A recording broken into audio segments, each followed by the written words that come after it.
عام لوگ جو ہوتے ہیں وہ صبح اٹھتے ہیں، اپنا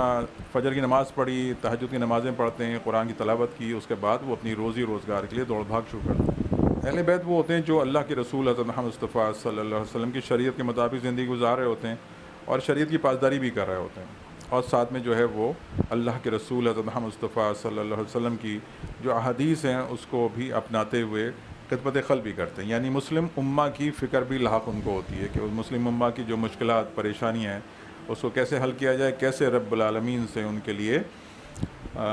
مدد لا کے دی جا سکے۔ اس کے علاوہ جو ہے وہ اہل بیت کی جو ایک خوبصورتی ہے وہ بھی بڑی دلچسپ ہے۔ اس اہل بیت کی خوبصورتی میں دلچسپی کی بات یہ ہے کہ اللہ تعالیٰ اور اللہ کے رسول حضرت محمد مصطفیٰ صلی اللہ علیہ وسلم کی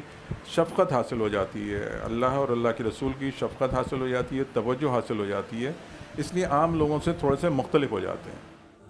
مجھ پہ کتنا نیازی کرم ہو گیا، مجھ پہ کتنا نیازی کرم ہو گیا، دنیا کہنے لگی پنجتن کا گدا، دنیا کہنے لگی پنجتن کا گدا، اس گھرانے کا جب سے میں نوکر، اس گھرانے کا جب سے میں نوکر ہوا، سب سے اچھی میری نوکری ہو گئی، سیدی یا رسول اللہ، سیدی یا حبیب اللہ۔